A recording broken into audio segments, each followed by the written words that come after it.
Do you want to hear some more? Do you want to hear some more? Help me welcome Faith. Let's celebrate Faith, yeah, as she comes.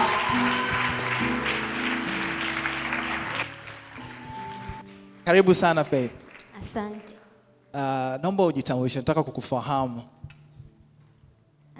Naitwa Faith Bernard Kisaka. Yeah. Unafanya shughuli gani? What do you do? I'm a banker. A banker. Yes. Karibu sana. So Faith, najua Mungu amefanya vitu vingi kwenye maisha yako.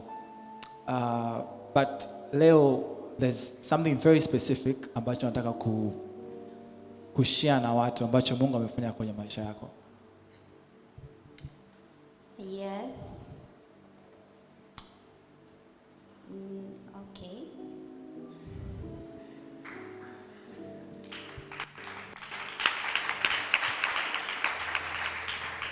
Sometimes it can be overwhelming when you remember how you were na jinsi Mungu alivyokutoa mpaka hapa. At times it's overwhelming. But I believe God will give you strength to talk to us. Kwa kumbukumbu zangu kuna situation nilikuwa na experience tangu nikiwa form 4. I used to faint.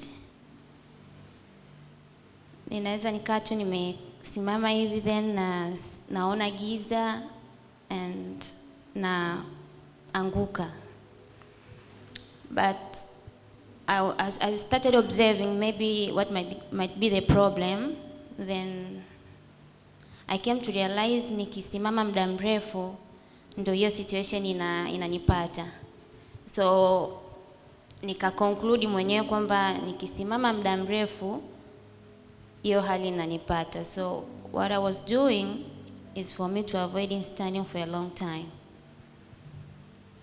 Kwa hiyo situation ikawa imeendelea, nikaenda advance, but still it was happening frequently, sometimes every month, sometimes twice or more than twice for a month. It was making me very uncomfortable because I was not free, and you know, when you faint, people will start talking like anakifafa and all that. So it was making very uncomfortable, and I was not sharing. Unless you see me, then you'll just know it. But even I never told even my parents like that was what I was going through, because also I never wanted to make them sad because I've been experiencing a lot since I was boarding, so I never wanted to add some bad news to them.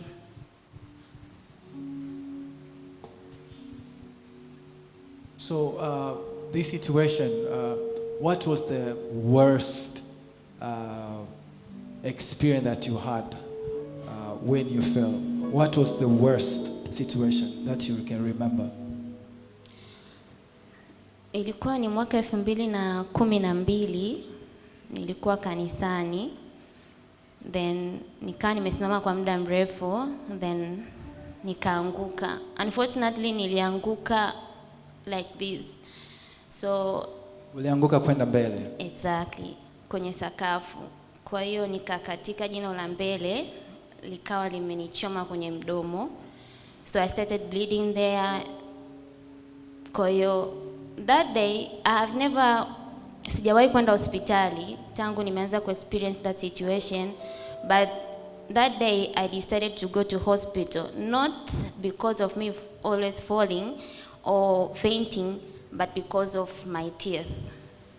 So nikaenda kwa daktari, akaniambia kwa nini umeanguka. Nikamwelezea the way I was feeling, kwamba anaona giza, afu naanza kuona kama dunia inageuka, then naona giza naanguka, then nitashtuka labda baada ya some minutes.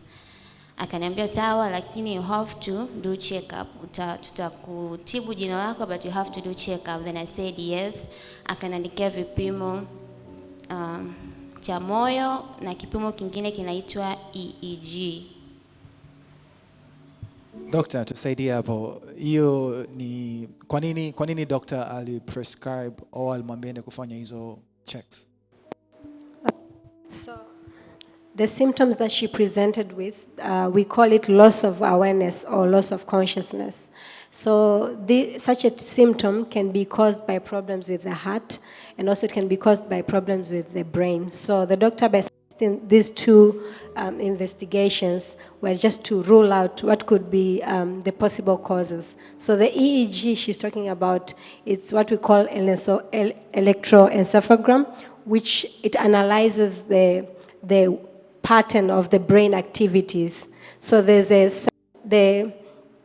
certain wave pattern that is supposed to be seen from any normal person when you do this EEG.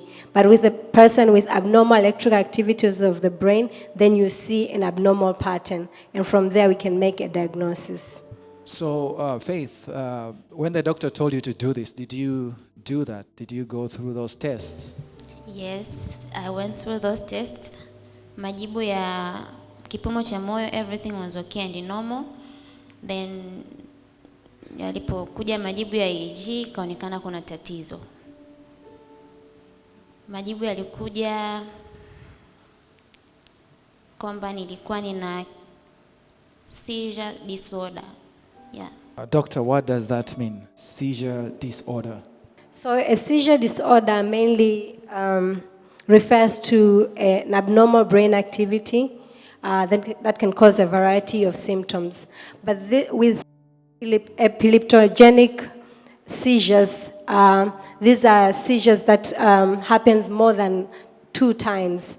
And usually these seizures do not have any kind of trigger. So some seizures could be caused by things like infection or by fever in case of children, but whereby these seizures or abnormal electrical activities of the brain take place with no cause, and when they persist like more than 2 episodes, then we diagnose the person as epileptic. So what is the layman term here, seizure? How can you explain it in a very layman word for many people to understand? So in a case, I would say ugonjwa kifafa. I think you have heard people saying ugonjwa kifafa. But with kifafa, it can manifest in different ways. Some people, the common kifafa that we know is whereby when someone have abnormal jerks, they have convulsions. But seizures in a broad term, they can have different presentations. So others could just have loss of consciousness. Others could have an abnormal stare, like maybe I'm talking now and then I just start staring. I could be having a seizures. So this abnormal electrical activity in the brain can just cause different manifestations. And all of that, we group it as a seizure disorder. So this measurement, when were they taken? I did 3 measurements. First one, it was 2011. The second one was last year, August. And the third one was this year, August. Okay. So these are the 2 reports, the previous reports. Yeah. So, okay. So we have the report up to August last year. So now what happened from that time you took that report to now? What happened to you? Kwanza mwaka jana ni mwaka ambao nilikuwa ninaanguka mara kwa mara. Okay. Nilipoenda kupima ile mara ya kwanza 2012, cha kwanza nilimuuliza dokta kwamba kuna tiba ya ugonjwa. Dokta akaniambia hapana, hatuna tiba kabisa. Tunachoweza kufanya ni wewe kuwa una attend clinic, then you'll be given some medication ili usiwe unaanguka mara kwa mara.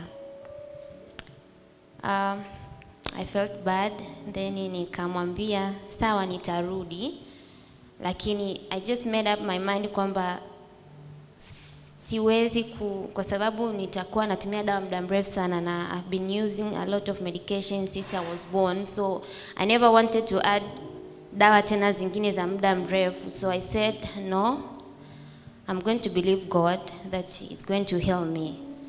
lakini sitotumia tena hizo dawa. So sikurudi tena hospitali tangu mwaka huu 2012.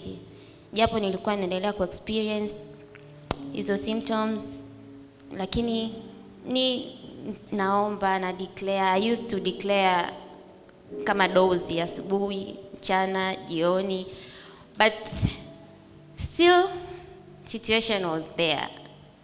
It was 2013 nikaa na establish. So I was like, mbona bado? So mwaka jana nikawa ninataka kuwa na uhakika kwamba bado tatizo lipo. Then nikaenda kufanya check up August.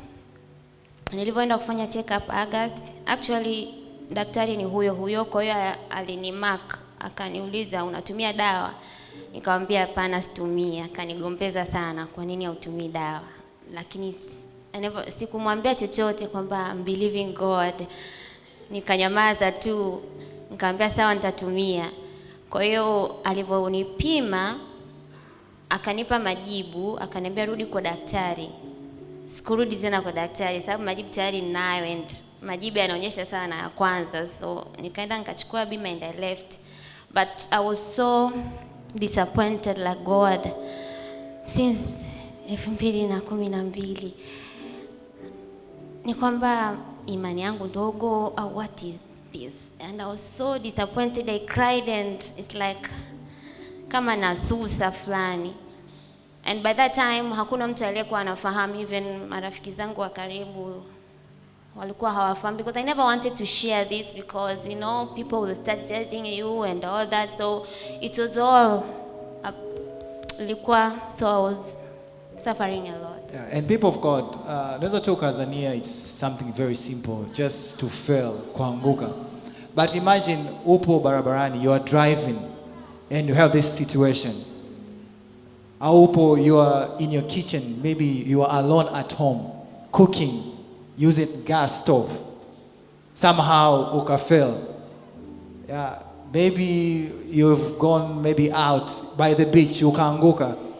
So this thing, you might think, okay, ameanguka, but if you picture it, the place that it can happen. Labda unavuka barabara, in the middle of the road, unavuka barabara, and it happens to you right there.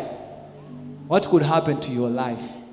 So this thing, it is very, very serious. It is very. And actually, men of God. And ulikuwa unajisikia when the doctor was telling you kwamba hamna tiba, what was going through your mind?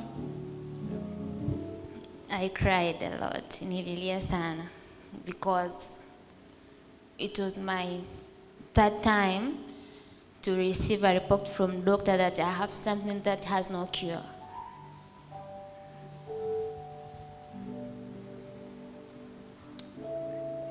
Well, it's really sad that medicine has so much limitations at times. Epilepsy is just a horrible disease, I would say, because it's a lifelong, it's like a death sentence. So when you are diagnosed with epilepsy, as much as we give you medications, most of the times the medications itself, even when you go through the mechanism of action, it just tells you that this medication does not really stop the seizures, but it just controls the frequency at which it occurs. So it kind of controls it, but it does not really deal with the trigger of the seizures. So people with epilepsy, usually we give them like lifestyle changes that they have to adapt to, because as you mentioned, it's a dangerous thing to just have an unpredictable incidents happening to you. So we usually tell them that they should avoid places like the kitchen, like going swimming, or places that they can drown. Driving is actually one thing that you tell them not to do, or being places near the fire. So those are the things that they have to start now learning. Like, I have to avoid being in such places which, when I fall, they can expose me to more danger. So even encourage them to be in company of people that they can help them. So we'll do with the medications, but also remember, medications, it's a very big thing for someone to adapt to, because these are daily medications and within a stipulated time. So you need to now adapt even the lifestyle of remembering every day at maybe midday, I have to take medications. So some people even go through a series of depression just by having this diagnosis and having to adapt to all these changes.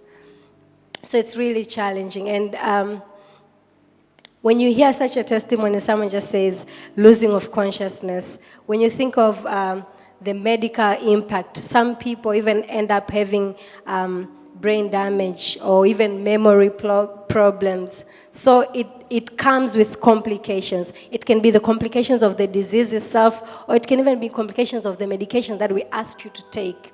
So it's like a bondage on its own. Wow, so it is like a death sentence. So, but Faith, for you, the story is different. Yeah? So can you tell us what happened and how the story changed for you? So actually baada ya kutoka hospitalini mara ya pili, I took that report, nikaeka kwenye wallet yangu, nikawa nakuja nayo kanisani ili nisiwe na sahau. So every time baba akisema anyone sick, kama nitapata opportunity ya kutoka mbele, I'll just come in front. Kama sitapata opportunity, I'll just switch my mind, then inapeleka kwenye ile karatasi, then I tell God this. There's a time niliacha kabisa kuombea everything. I was just focusing on that one. Kwamba hata kama sitatoka mbele, lakini I'll just switch my mind, then I'll just do that. So nikawa nafanya hivyo. And pia we can understand kwamba at times you don't come in front because you are serving. She's the one who usually run the projectors. Yeah.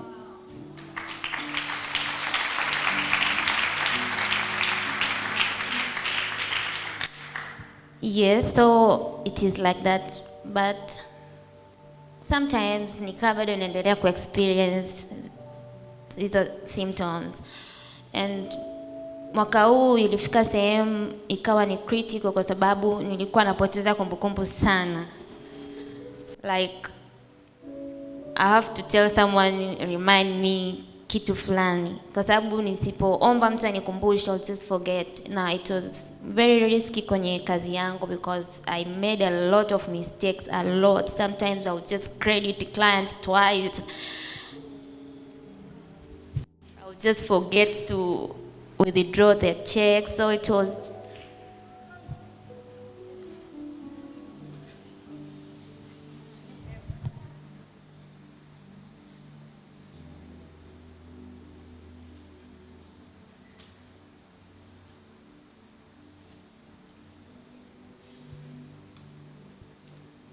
So a condition affects everything about your life. In terms of movement, you're limited. In terms of things, some of the things you are not allowed, you're not advised to do. You are not advised to drive a car. In terms of the place that you have to be or you want to be, you are advised that you should be with the company of people. And now, even worse, you forget. And she is a banker, reaching a point that she can even credit a client twice. And how frequent was this incident to forget? How bad were they? Apart from crediting, how bad were lose of memory? It was so bad because sometimes I had to write on my phone, like, I have to do this, I have to do this. And even hata vitu vidogo ambavyo you're not supposed to write, I had to write because I would just forget. You can tell me something right now, after nusu saa nimesahau. And some people, they think like I don't care or I'm just careless, but because one day the head of department called me and like, what is the problem? Then I couldn't even tell him like, this is the problem, but I started crying because I never wanted him to know. I never wanted anyone to know about my situation because I know the only thing ambacho taniambia is just pole, and they can't even help me. So it was like that. Nilikuwa nasahau sana. Yani nikikwambia nitakupigia simu, oh my God. if I'm going to call you back, that is a miracle because nitasahau. So it was like that. Okay, so Faith, tell us, your story is different. There was a turnaround. Now it is very different. So take us through how that story changed in your life. Actually, ukiniambia ni dini nilipona, I don't remember even the date. I can't even trace kwamba ni siku fulani, ni katika service fulani. I don't remember exactly. But the only thing nakumbuka siku moja tukiwa bado PPF, we were tearing down, and it was true that my heart was so down. Then nikawa nimeumia mguu katika kutia down, kwa nimekaa kwenye kiti na sikilizia maumivu. Then baba akapita. Alivopita akasimama, then akaniambia, "Are you okay?" Then I told him yes. "Is everything okay?" Then I told him yes. Then he looked at me. "I know things are not okay." Then I was like, okay. Then he said, "I know you're going through health challenges." And by that time, I was very frustrated with that condition. Kwa sababu yani kazini, it was horrible, like it was terrible. So I was like, God, hichi kitu kitaisha lini? Kwa akaniambia, "I know you're going through health challenge." He was so specific, like health challenge. Then I said, yes. But he told me, like, your faith is a target and not your health challenge. Then I was like, Then akaniuliza, "What's your name?" Then I said, "Faith." Then he just left. He never told me anything. Then he just left.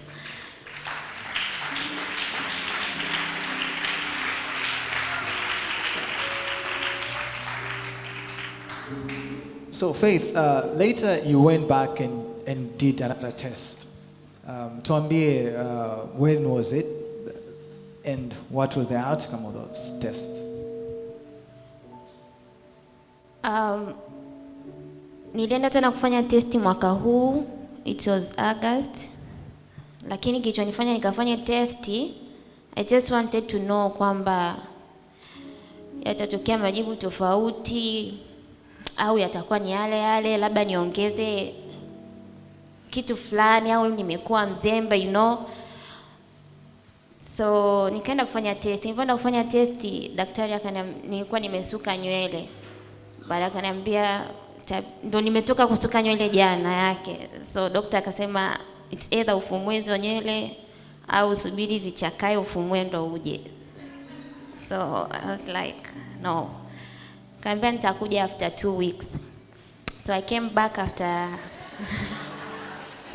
so I had to wait nywele zangu zichakae kidogo. Then I went back after, niliongeza wiki moja. I went back after 3 weeks. Then hapa katikati nikaa namwambia Mungu, I want majibu ya tofauti. Basi nikaja nikaenda akanipima, nikakutana na yule doctor. Then I said, "Mungu, naomba huyu doctor anisahau because situmii dawa, na kama situmii dawa atanigombeza. Kwa hiyo naomba anisikumbuke." Basi nikaingia kwenye vipimo, hakunikumbuka. Yani it's like I was a new person to him, lakini ndo the same person ambaye amenifanyia vipimo kuanzia cha kwanza. So akanipima, uko ananiuliza maswali, unaanguka na nini. Basi alipomaliza akaniambia, "Nenda, majibu yako kwa sehemu fulani." Nikaenda. Yule nesi aliponipa majibu akaniambia, "Rudi kwa daktari wako." But because I know majibu yakiwa yana tatizo na yakiwa sawa, nikafungua mwenyewe. Nikafika tu kwenye corridor nikafungua mwenyewe. Nilipofungua mwenyewe ila nafungua mwenyewe, lakini huku kadoka yani nikafungua mwenyewe. Nilipofungua mwenyewe nikaenda kwenye conclusion. Sikutaka kusoma zile maelekezo, maana yake ananichanganya. Mimi nikaenda kwenye conclusion. Nilifika kwenye conclusion nikakuta normal. Praise Jesus, somebody. Celebrate Jesus. Celebrate this God who can do the impossible, who can change situation, who can change death sentence to life sentence. You can do better than that. Celebrate Jesus. So Faith, after that now, okay, did you now go back to, you went to the doctor, I explained the majibu, or what happened? I had no reason. Yani, I don't know if I had a reason because majibu yalikuwa ni tofauti. Ile ya kwanza iliandika ile neno, hii ya pili kaandika norm work. I don't remember exactly, but it's norm. I think it's normal. Why should I go back? I was crying and I just go back home celebrating. I never went back to doc. Wow, you hold on to your miracle. So since the time you took that measurement, that one, up to now, how is now how life it is, or what is the experience of your day-to-day lifestyle? Kwanza kuna mabadiliko makubwa mawili. First, nilikuwa na experience maumivu ya kichwa sana kiasi kwamba sometimes I cannot turn like this. I have to turn mzima hivyo. Alafu swala la kupoteza kumbukumbu halipo. Sasa hivi I remember like nobody's business.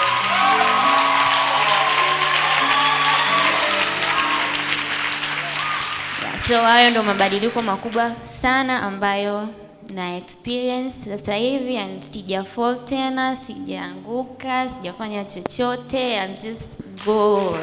Wow. We can celebrate God better.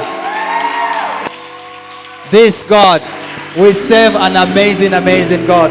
Thank you very much, Faith. Nakushukuru sana. Wow, God is alive in this place.